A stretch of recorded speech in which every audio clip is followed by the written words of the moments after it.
Through a Scottish Prism, the programme that is unapologetically pro-Scottish independence and anti-Westminster rule. Everything we say here is viewed through a Scottish Prism. Brought to you by Barhead Boy. Well, hi folks, and welcome back to Through a Scottish Prism. Lovely to have you back. In a few days since we last had a wee chat. Hope you and yours are well. And a lot been happening. A lot been happening in the last few days. What was our fourth or fifth Prime Minister in as many years? All sorts of things going on. And to discuss all that, I am joined by my good friends from you're used to seeing. And I'm starting with Eva Comrie there, who is somewhere between Aberdeen and Clackmannanshire. Hi, Eva. Hi, Roddy. Yep, I'm in Aberdeen on the Beach Boulevard, looking out onto a wild and windy North Sea and imagining just how much money there is out there in wind and wave power and oil and gas.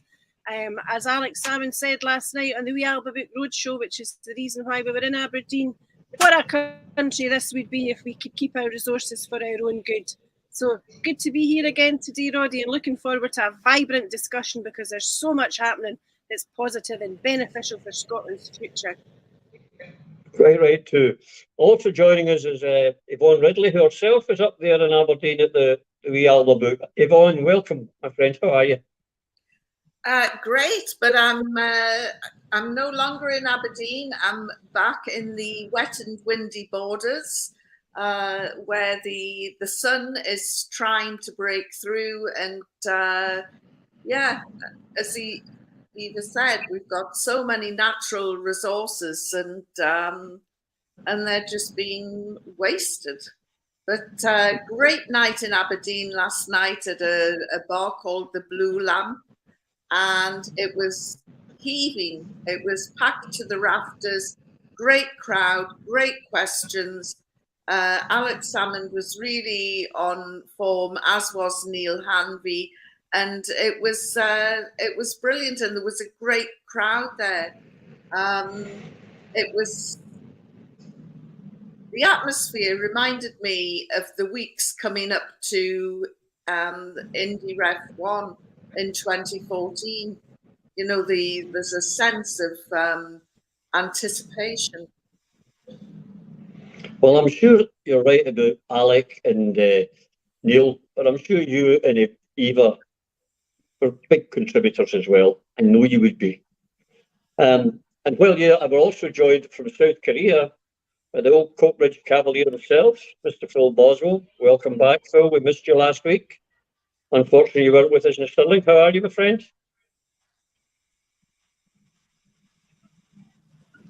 Oh, okay, no, I couldn't make it back to Scotland, was Korea. So I'm currently a soul man. Soul man. Which is a wonderful thing. So we're currently in Seoul just now, thoroughly enjoying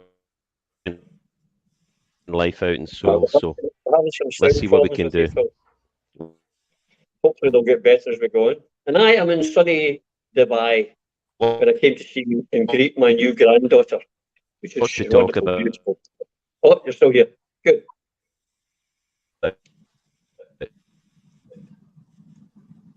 Yeah, I can see we're having some connection problems there with Phil. Anyway, yeah, it's been a heck of a week, Eva. Liz Truss, 45 days as Prime Minister, the shortest ever sitting for a Prime Minister. And as an aside, she will receive £115,000 a year as an ex-Prime Minister for the rest of her life.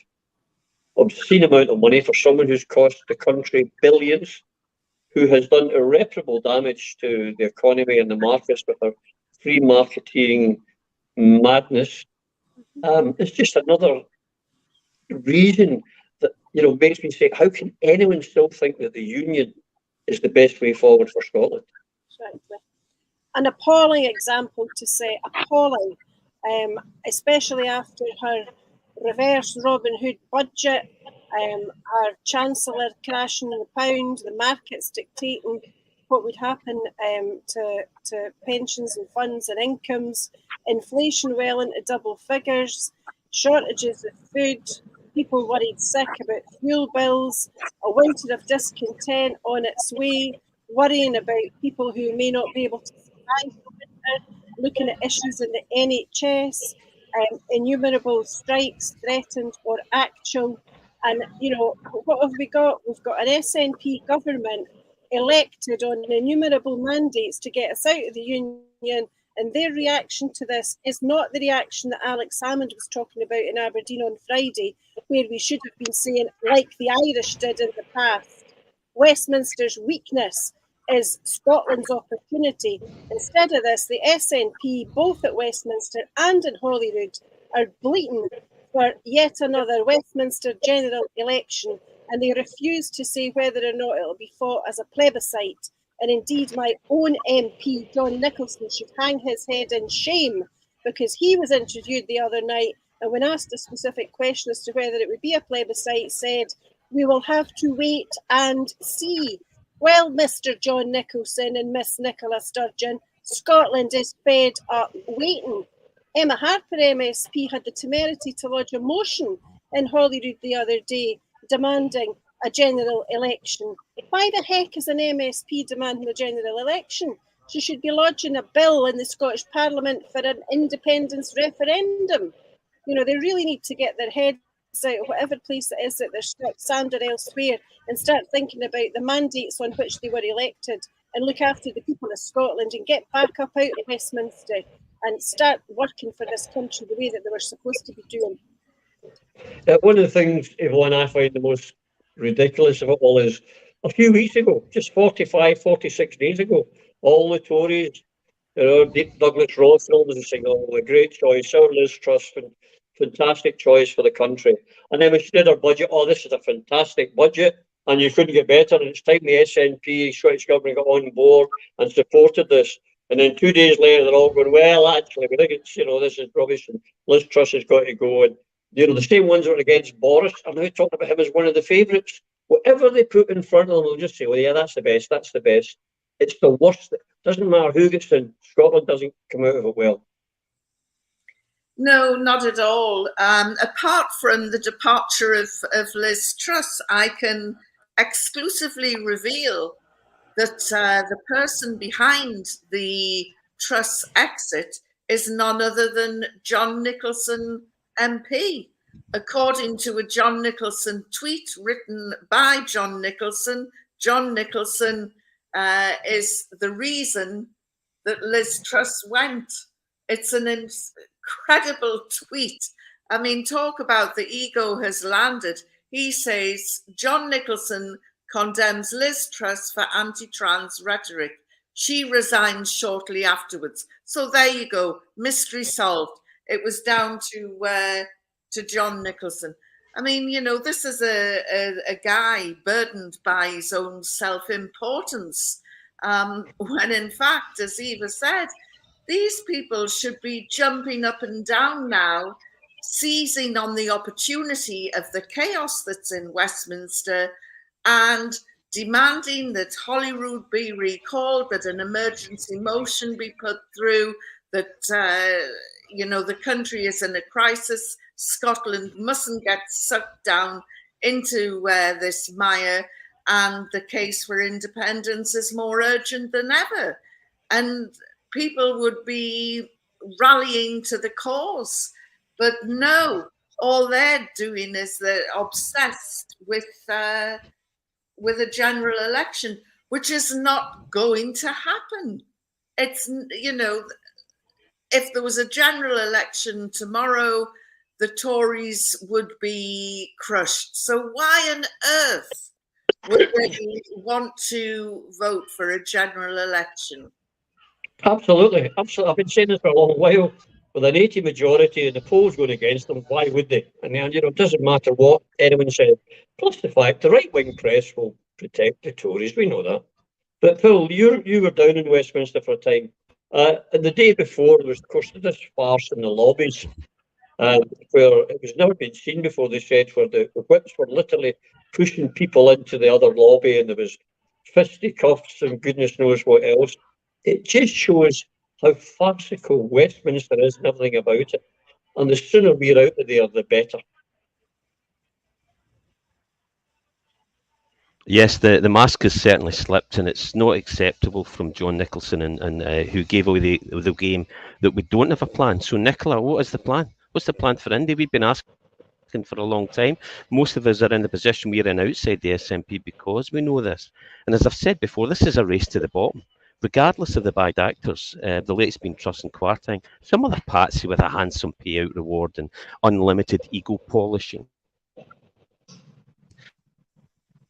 will take it to the bottom. Big pharma, the central banks, the military industrial complex, hedge funds, City of London, just pay these puppets to implement the policies they choose. The globalists, the financial capitalists required to be implemented, and they know that the people are turning on the Tory-coloured muppets. So they need to change colour to Labour-coloured muppets, as the punter in England is more likely to accept more austerity from someone with a red rosette than from a blue. And of course, it suits the Tories because Labour can then take the blame for the end game, which is now. What's coming is darker than most people believe. And after the collapse, the cost will be human life and misery for the 90%.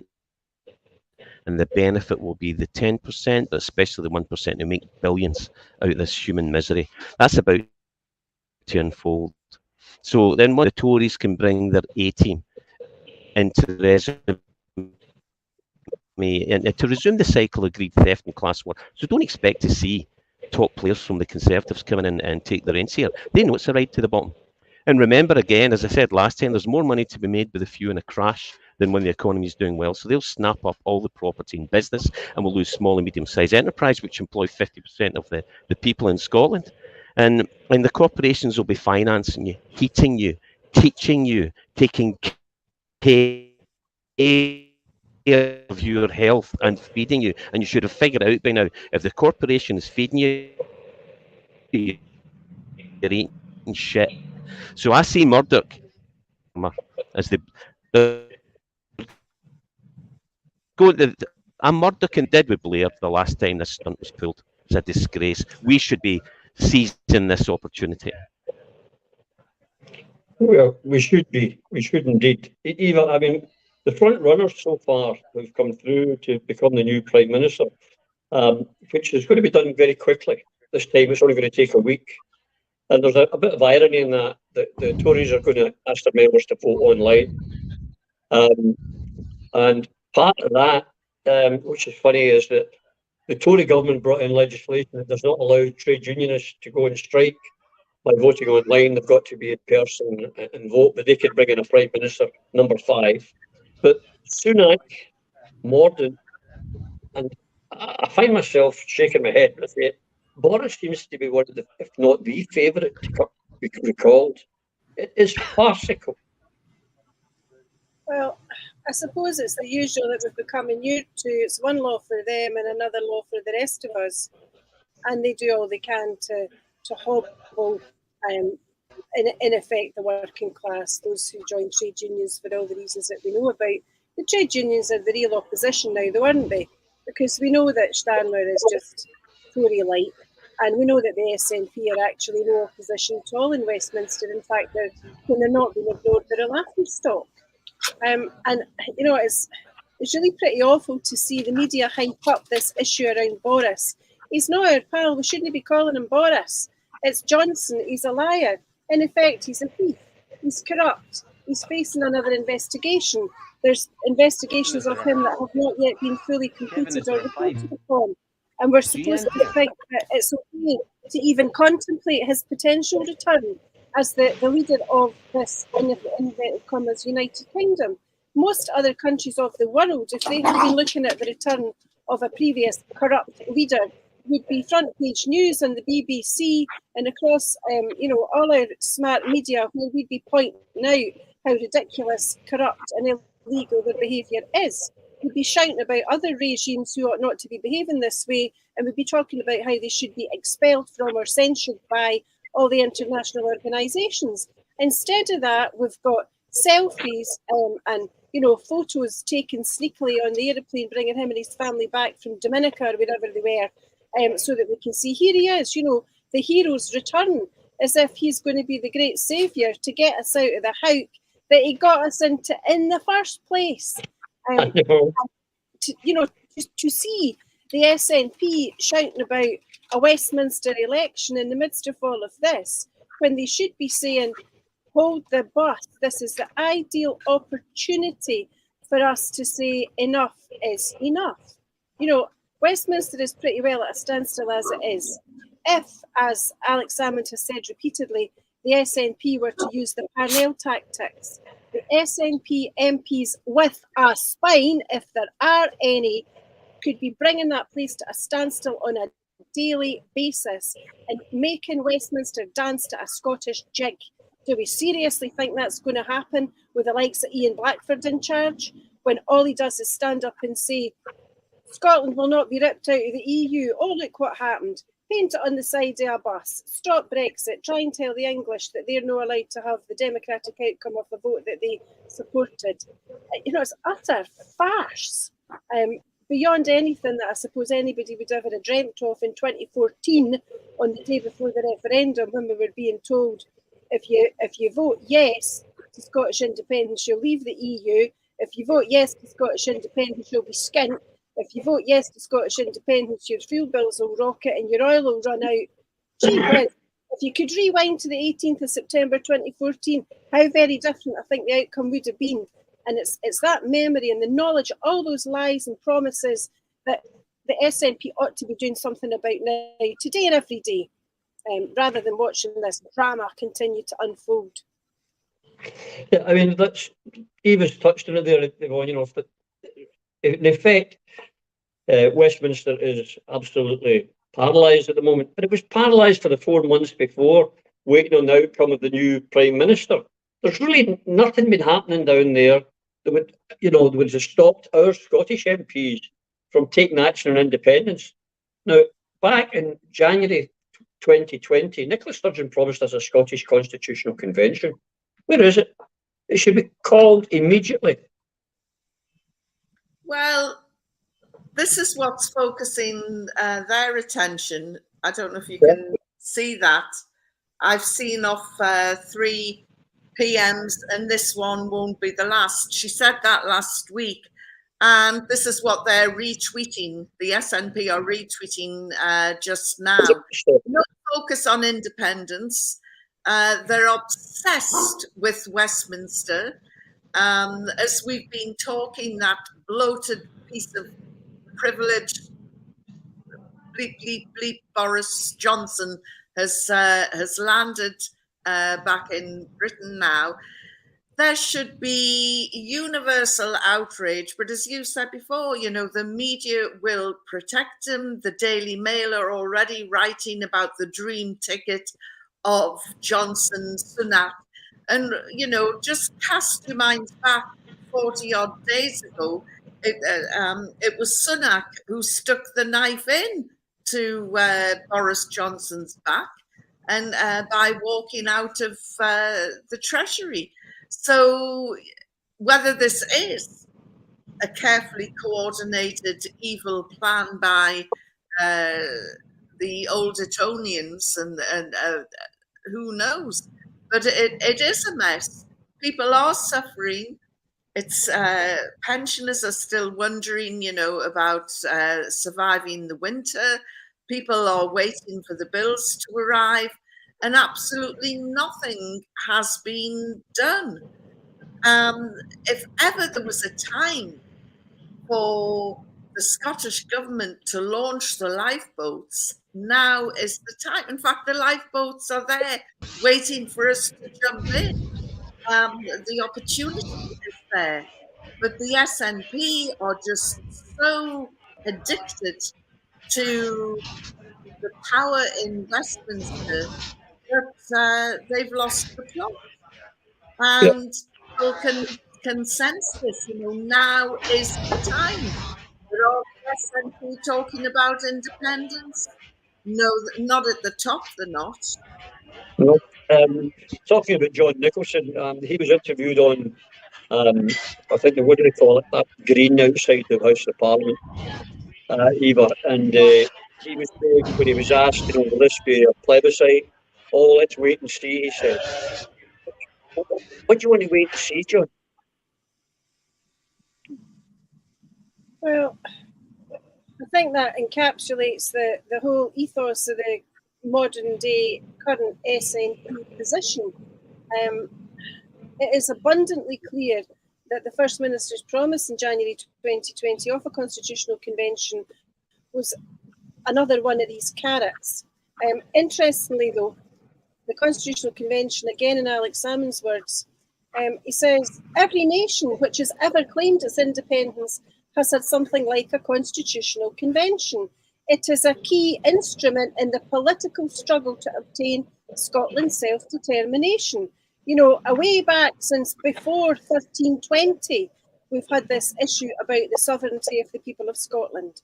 And that sovereignty currently rests with those MPs and MSPs elected to conduct the exercise in self-determination that the vast majority of the people of Scotland want. They don't need to be down in Westminster on a daily basis, standing up and making stupid speeches. What they should be doing is directing themselves, you know, laser focused, single-minded on how to get our independence, because the point of independence is to work to the benefit of the common weal of the people of this country. It's not to pander either to corporate interests or to the media or to the very few privileged or entitled. We want to look after our citizens. We don't want to be subjects. We don't want to be arguing about whether we spend money on the NHS or on education. We want to spend it on both. We don't want people worrying about eating or heating, and we don't want to see statistics on people freezing to death or children malnourished or being admitted to hospital with rickets, or, you know, all these horrible things that are coming back again because the country is slowly descending into the most awful chaos and poverty. I mean, you know, a dreadful statistic, Roddy, that's one that's very dear to my heart, is to do with drugs issues. And I'll read this to you. This is from my friend Anne-Marie Ward. For the 18,000 problem drug users and 130,000 problematic alcohol users in the Greater Glasgow and Clyde area, there are only 23 publicly funded rehab beds, meaning one person in 6,500 will get the chance to go to rehab. Now, we know there's lots of reasons why there are problems with addiction in Scotland, but by far the worst is poverty. We can get our people out of poverty. We can treat addiction. We can give people hope. We can create prevention areas. We can create recovery. We can look after our people. We can change that cycle if and only if and when we've got economic levers across the board. This begging bowl to Westminster, pleading, in effect saying to the manager of the other team, is it all right if we get a wee kick at the bar now and again, pal? It's not on anymore. We've been subservient long enough. If we carry on like this and we ask for a Westminster election, we're proven we're not just too wee and too poor. We really, really are too stupid and too cowardly. You know, Yvonne said it on Friday night in Aberdeen. We've got to get angry. People are hungry. They're dying. They're cold. They're scared. They're suffering unnecessarily. And it's in Nicola Sturgeon's hands to turn this all around. One phone call to Alex Salmond to say, and you know, for the benefit of the people of Scotland, let's get this thing done. Unite the independence cause because our people demand it and they deserve it. Hang whatever it is that happened in the past. Look to the future. Save lives, save the country, and make this country the country it should be for one and all. Absolutely, well said. The one thing, Phil, I noticed the recent opinion polls, which I take with a huge pinch of salt. They're more about forming a public opinion, in my opinion, than actually measuring it. But they've shown that we're going to lose 6 Tory MPs. Great, that's fantastic. And they're going to replace them with 6 Labour MPs. You know, it's you know, as I said in a tweet, if you think the answer to the problems of Scotland and the United Kingdom are Labour, you're asking the wrong bloody question.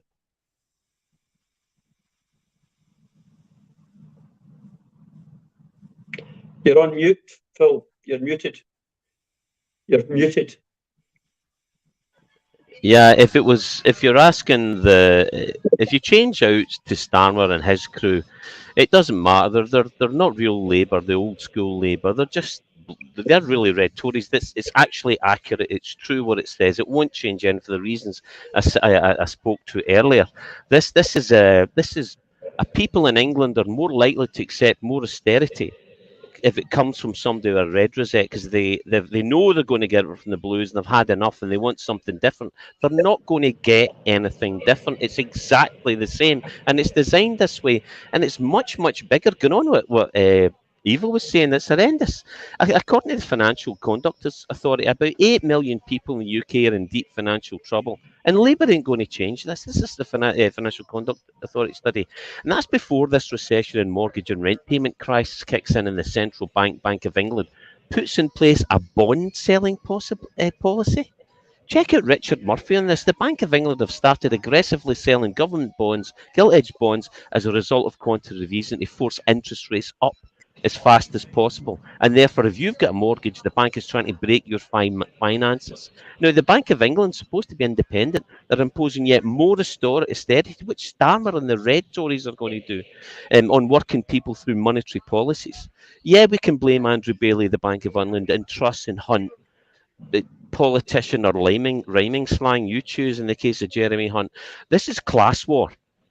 As the government says, it can't borrow to pay for pension increases, social care, NHS, or improving education or the facilities to help those, because I'm with Eva on this, the drug problem's horrific.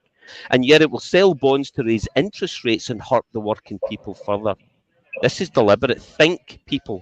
Why do the programmes you watch on television get an expert on from the City of London to tell us what we should do in a crisis? To hell with these shysters. They're the last people we should be listening to. Instead, watch The Big Short and understand what these shysters are really up to. It's disgusting, and you know, it's also deliberate, and this is a bigger picture. This leads to the demise of the West. Europe is folding in front of our eyes. It's the deliberate sabotage of the EU, which has got the potential of being a socialist force for good, but it's controlled by neoconservatives, so Europe is eating itself. There's a brilliant Gideon Rachman Financial Times article, and answer this. His question is, what have these problems got in common? France has started to block trains from Italy to intercept illegal migrants from North Africa. A Europe-sceptic party has made big gains in Finland. Political squabble in Portugal is raising doubt about the country's ability to negotiate a bailout, and there's growing demands in Greece for the country to default on its debts. The answer? These are symptoms of the same problem.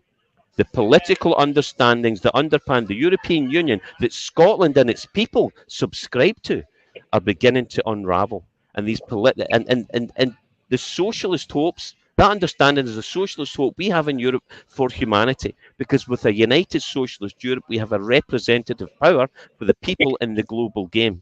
And the Soroses of this world will not allow it, and that is why Europe's finest achievement, the EU, has been infiltrated, undermined, and has now been dismantled by those who would keep on our knees. So the problems Yvonne's talking about, the problems Eva's talking about, our response to this needs to be nothing short of revolution. That's certainly revolutionary talk, Phil. Yvonne, I noticed an article today, I haven't managed to read it completely, but I noticed that in Wales, Plaid Cymru and the Green Party, who are also a very pro-independence party in Wales, have decided to come together for a convention, would you believe? And fight for independence. Well done down in Wales. It's exactly, and as Eva said earlier, it's time for Nicola to, grow up and unite the movements. She broke I'm sorry, it's indisputable. She broke the unity of the Yes movement, and it's only her that can bring it back together again. It needs done now for the Scottish people. Well, of course, the Green Party in Wales, like the Green Party in England, are quite a different animal to the Green Party in Scotland. In fact, I think the Scottish Greens have declared UDI on the Green Party. They're wanting to go it alone. Nicola Sturgeon, we know she's responsible. There might be some merit in what Liz Truss said. God help me for saying that, but maybe we should just ignore her and start to push not for a general election and a regime change in Westminster, but one in Holyrood. That's where our real problems are. The independence lifeboat is there waiting, and the SNP MPs and MSPs are like rabbits trapped in a headlight. You know, they can't see beyond this dream that the Tories are going to be completely wiped out in Westminster. Starmer and his Tory lights will take over, and the SNP will then become the opposition party. If that is their total ambition, then God help us all. You know, they're so obsessed with matters in Westminster, and they actually believe that they will become the official opposition.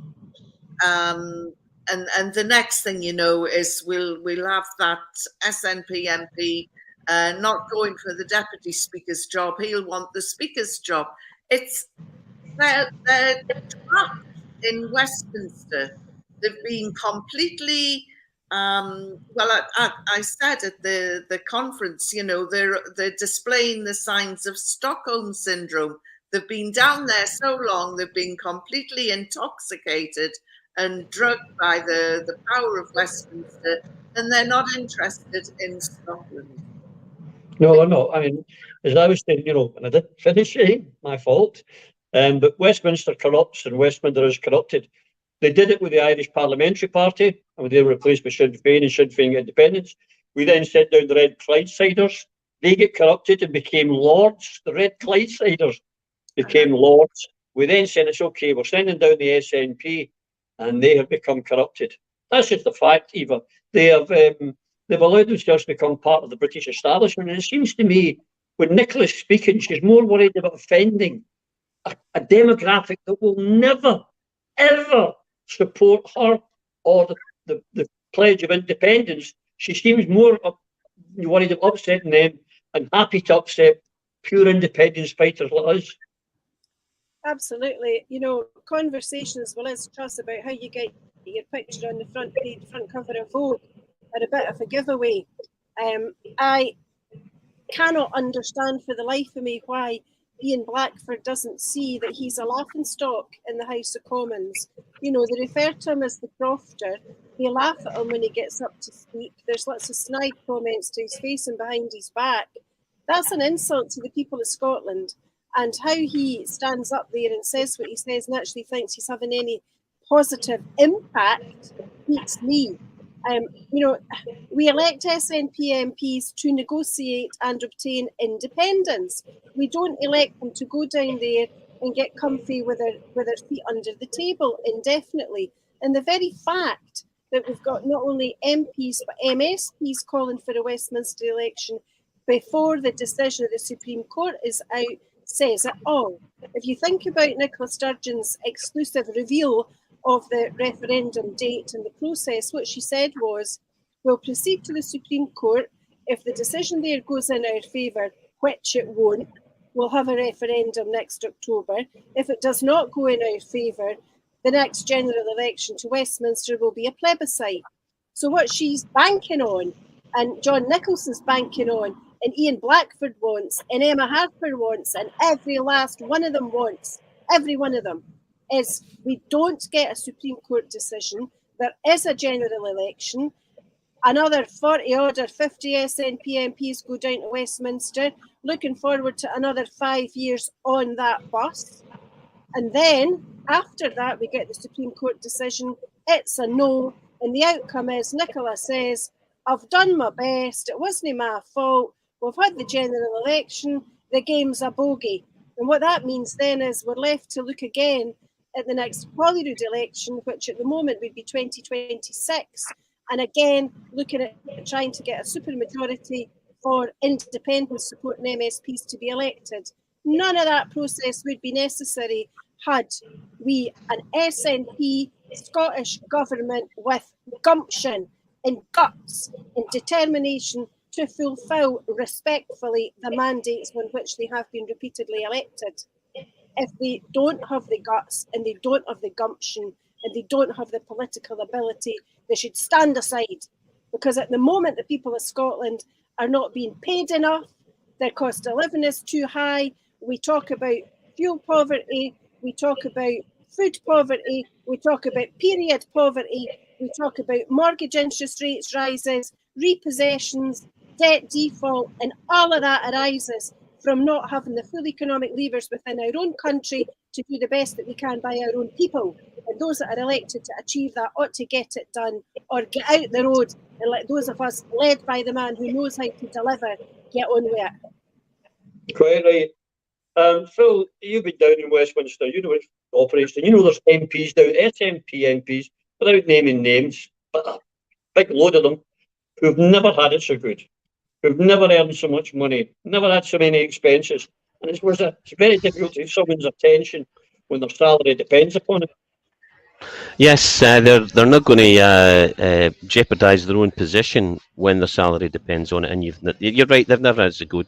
Most of these people are in a position where they're paid beyond their ability. Now, here's the distinction between politicians who are, for example, down there running a country. If you're in a government, there's a mantra in Westminster and governments all over the world that is, I would trade 1 year in power for five in opposition. Why?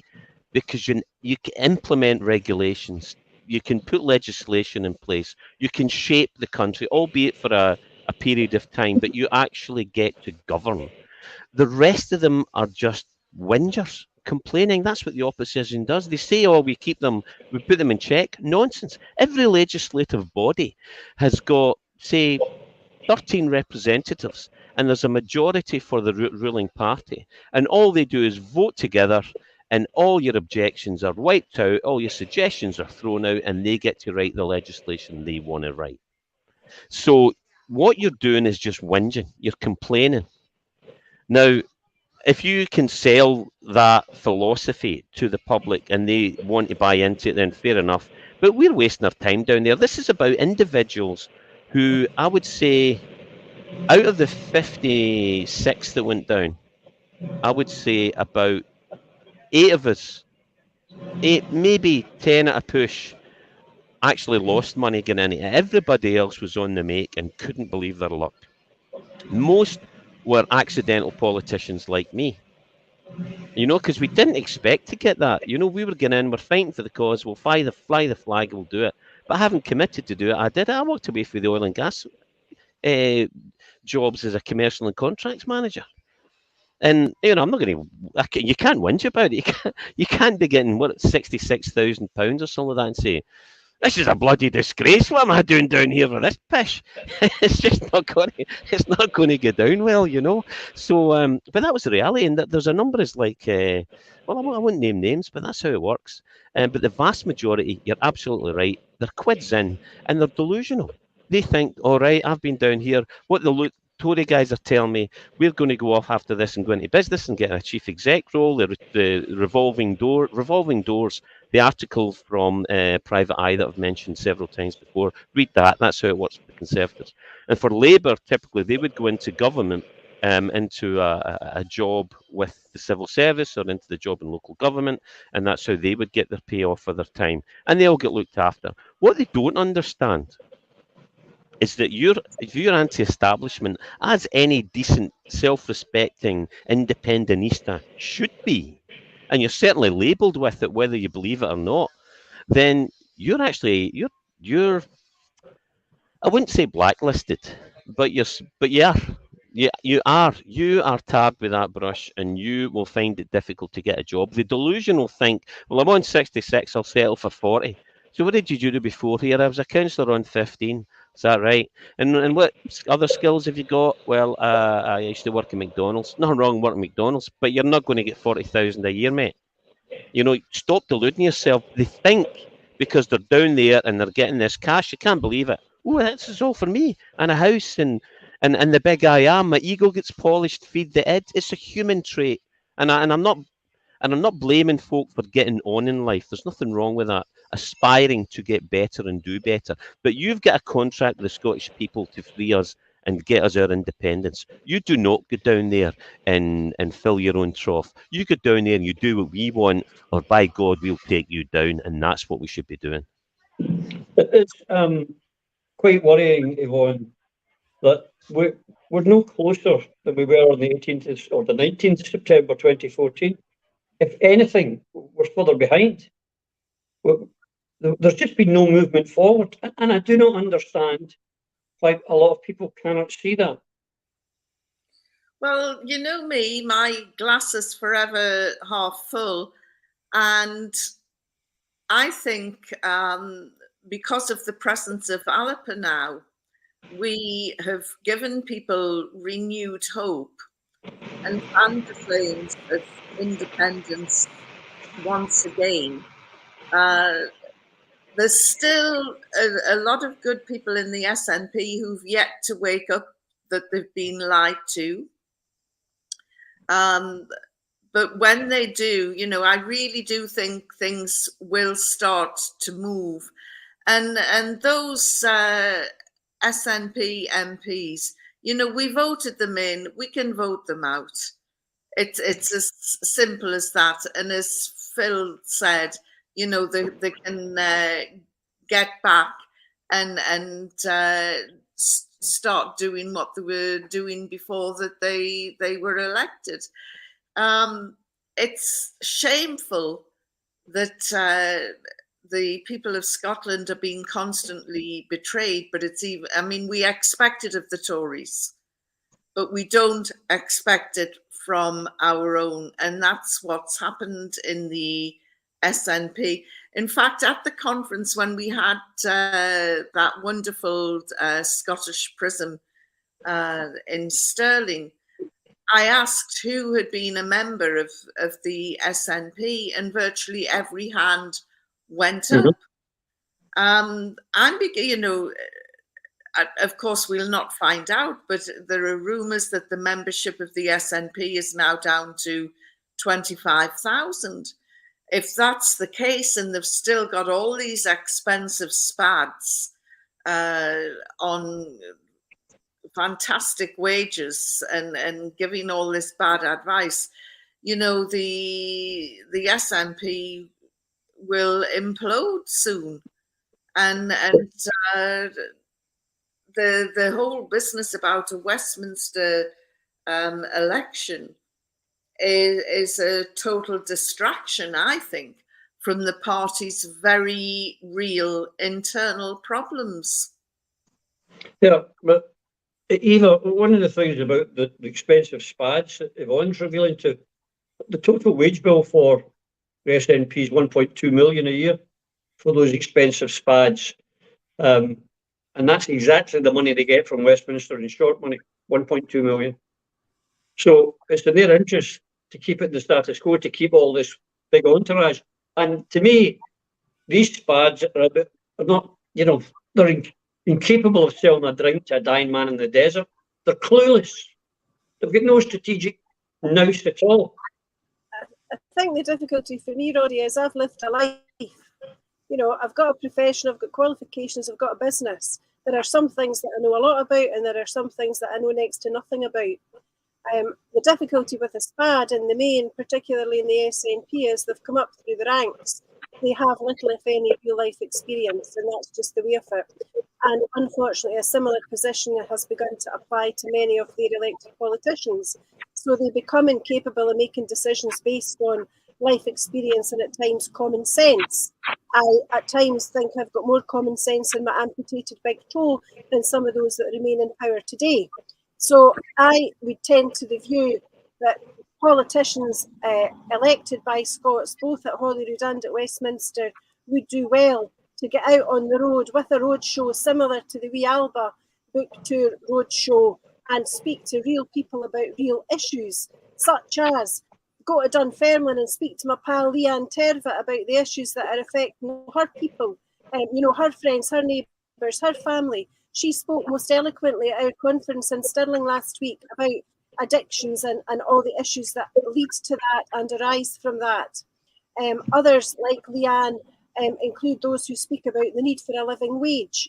I read only this morning about issues regarding the lack of decent public transport, especially in buses in Scotland, where if you live between Perth and Dundee, would you believe it, and you're a man working in an office in Dundee where you're due to start at 8 o'clock in the morning, you have to get out of your bed at 5 to stand and wait for a bus that's due to arrive at 5 minutes to 6, that often doesn't turn up.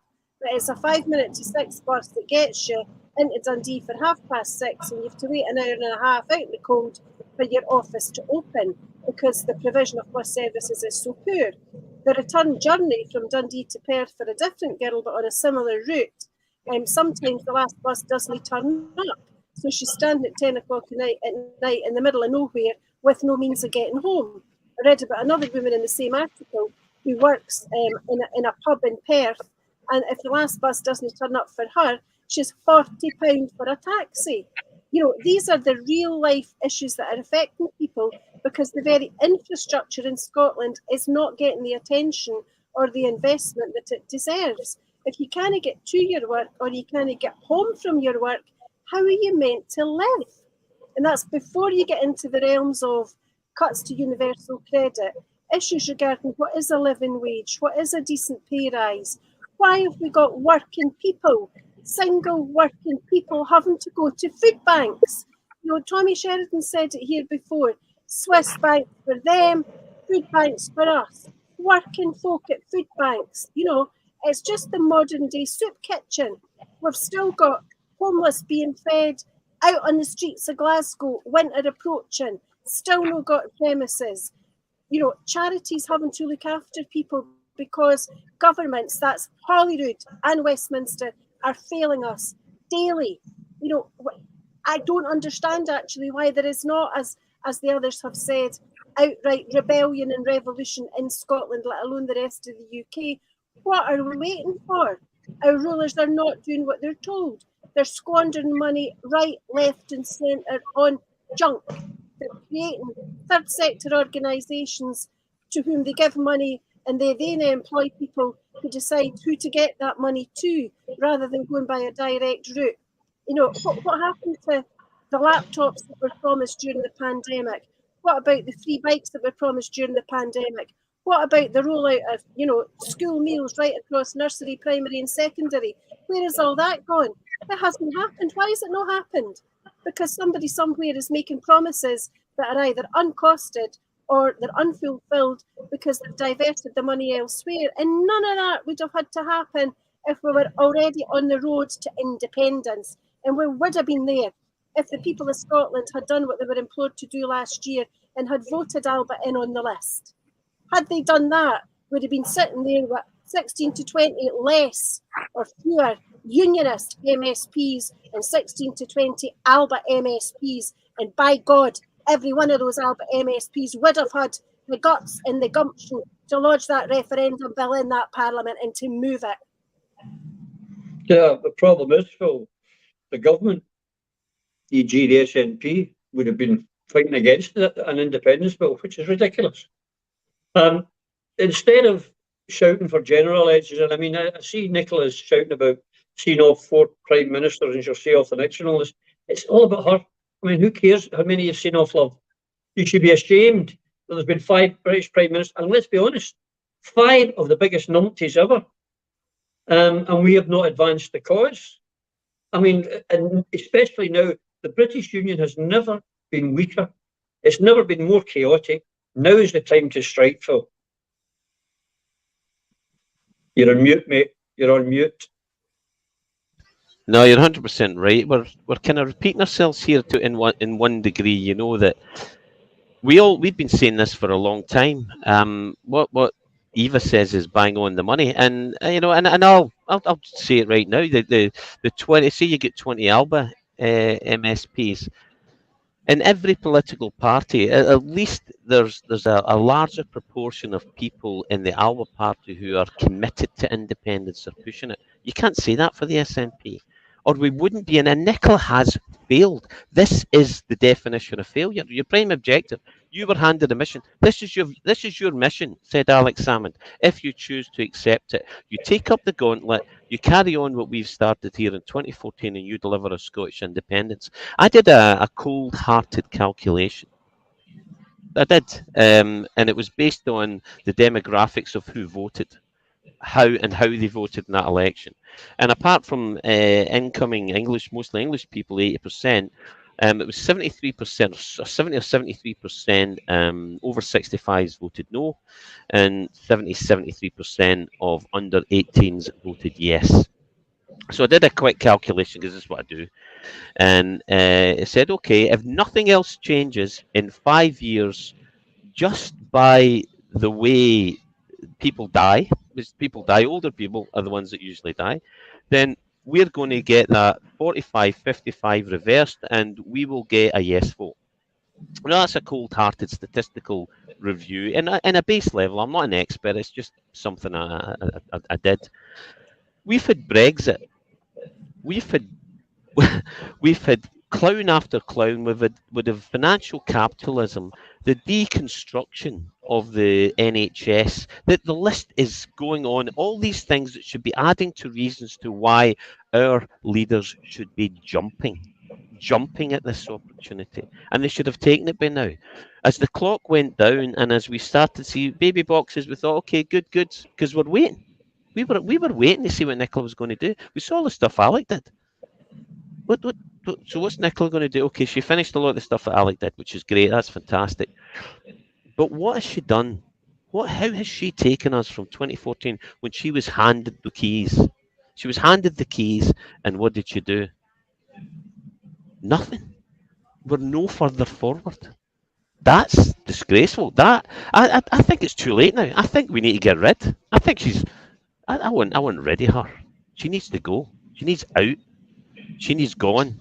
And the clowns that she surrounded herself with, the people. You want to see the people that are getting elected now in councils all around Scotland because they kowtow and nod, they're like nodding donkeys to this garbage that the SNP is currently spitting out. It's sickening. And you know, we're all talking about. There's a whole bunch of stuff. We might not wake up tomorrow because of what's happening in Ukraine and nuclear war, right? But what can we do about that? Well, you put your own house in order first, and it starts with your local. For Eva Clickmanager, for Yvonne, it's down in the borders. For me, it's Coatbridge. And there's shysters in Coatbridge, and the local authority, and the SNP, and the local SNP as well. Shysters, and we need rid. So you need to work at that and put your own house in order, and then we get together with those who have their house in order or semi-order. We pull together and we get independence, because it's the only way we can save our people from the damnation that's round the corner. We're allegedly, let's be positive, everyone. We're allegedly a year away from this proposed referendum on independence. Now, call me a cynic, but by now, if I was a year away, I would want to know how you're going to get, how you plan to get back into the EU. You know, your true position, you know, with the currency. I would like to know about borders. I would like to know about defence. But there's nothing. There's nothing except the Growth Commission, which means you can't get back into the EU because you can't get with a shared currency. It means that London's still controlling your economy. What kind of independence is that? Well, as John Nicholson said, wait and see. To all of those questions, that's what they're saying. Wait and see. And I've somebody sent me this, which is every front page on the National, which has said it's coming. FM, get ready for IndyRef 2. Now let us win independence. Sturgeon, IndyRef 2 will be at the heart of our campaign. These front pages have been, you know, we're just constantly being lied to, and we need to get angry and we need to say enough. And I think we're getting to a situation now where there'll be a trigger, and all the anger and frustration that people are feeling will boil over. When it does, that's when I'm confident that Alba will be able to step in and show some leadership, because my God, that's what we desperately need.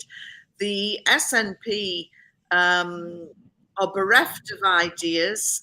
I'm sick of hearing about that baby box, Phil. you know, that when you ask people what's happened since Alex Salmons left, we're told, well, there's the baby box. And it is a great idea, fantastic, but a bloody baby box is not going to deliver independence. And that's a fact.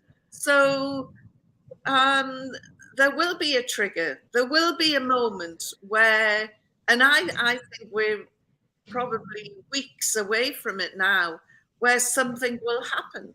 Something, you know, like Rosa Parks will say, no, I've had enough. I'm not getting up. I'm not giving way.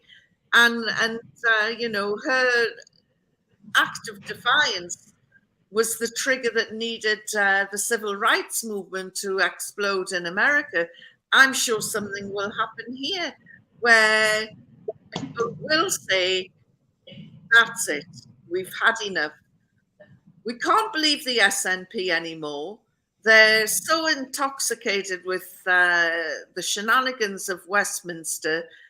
We've lost them. You know, they're gone, with the exception of maybe 2 or 3. I mean, there's Joanna Cherry. How she can stand the stench of the hypocrisy around her is beyond me. But yeah, you know, the SNP in Westminster is lost now, and we need to just forge ahead with our own ideas. We can't rely on the SNP anymore. And there's still a whole raft of people inside the SNP who have yet to waken up.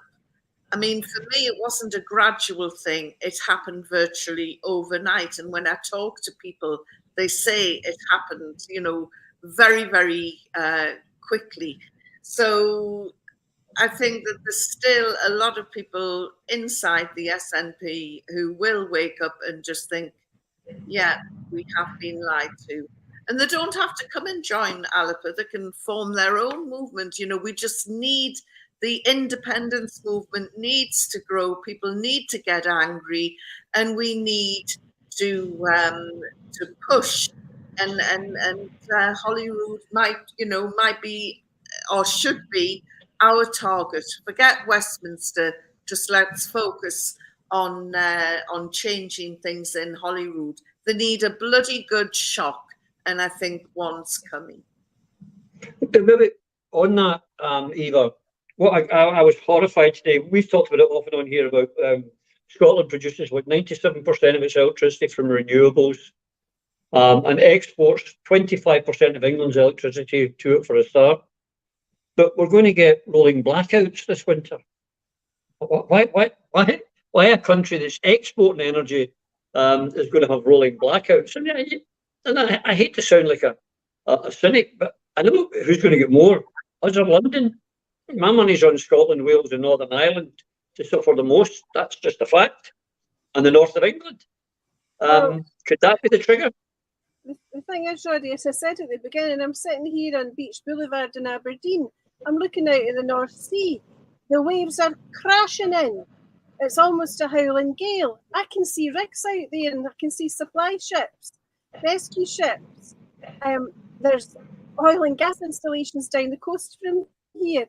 Under no circumstances should we ever be contemplating blackouts in Scotland. If there are blackouts, it's because we're being royally shafted, not just by Westminster, but by our own democratically elected Scottish government, who do not seem to have the political will, the ability, or the strategy to stand up and fight for what is ours. That's what's wrong. You know, we have elected a government of spineless, self-serving sycophants, if you ask me. And on that note, when we're shouting about looking for a vote or what our priorities are, I see last night that it was a tweet by our First Minister, and it's about a vote. And what she says is, you can vote for the new USA in Scotland official tartan at the link in USA Ambassador UK post below. There it is. Vote for your favourite tartan for America. That's the priority. Now, the length of time it took her to write that tweet, She could have signed off an instruction to every one of her MSPs to charge on with either lodging that referendum bill in the Scottish Parliament or creating the constitutional convention that she promised the best part of 3 years ago. There's a million and one things that she could have done to further the cause of Scottish independence while she was messing around in bookshops or American tartans. You know, it's beggars belief. The priorities of this government are entirely skewed. And as Yvonne says, it may very well be time to just leave them behind, and everybody else who favours independence get on with it, despite the SNP. On that note, actually, Roddy, I get a lot of correspondence now from folk that I've never met. Some come by way of messages via social media, but some people still like the art of the good old handwritten letter. And I'm now in a course of correspondence with a great guy. I haven't met him yet, but I'm looking forward to. His name's James Rankin, he's from Cumbernauld, and he wrote to me with a fantastic proposal, which is, why don't we have Saltire Week, 23rd to 30th of November. Every household in Scotland flies a saltire. Get one in your garden, get it in your front window, get it in your car window, stick it on the back of your rucksack on your way to school, your way to work, on your bike, whatever. Raise the profile of the Scottish, get it done, you know. We're a nation, get us on the map again. On every surface, everywhere, slap a saltire on it and raise the profile of this country, raise our heads above that parapet and say to the Scottish Government, get the job done. Quite right. I'm all for that. We support that here on Prism. I'm afraid, my friends, as always, the clock has beaten us. A few bits of housekeeping. I want to thank Hazel, who stepped in at the last minute to help us put this out. We've had a few wee technical difficulties today, but I think we got through it in the end. And also the Through Scottish Prism shop will be opening shortly. I've been sending out, you've seen the stuff we're doing, the T-shirts, the polo shirts, etc. And I want to thank the generosity of you viewers who helped us last week with the very extensive costs in sterling. Your generosity is boundless, and we're very touched by it. But in future, we hopefully will never again be in that position, because you're all going to be wearing great T-shirts and great polo shirts, and that will fund when we do our famous tour, which we're planning on. But until we see you all again next week, you take care now. Through a Scottish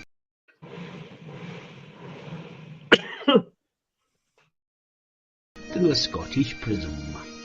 Brought to you by Barhead Boy.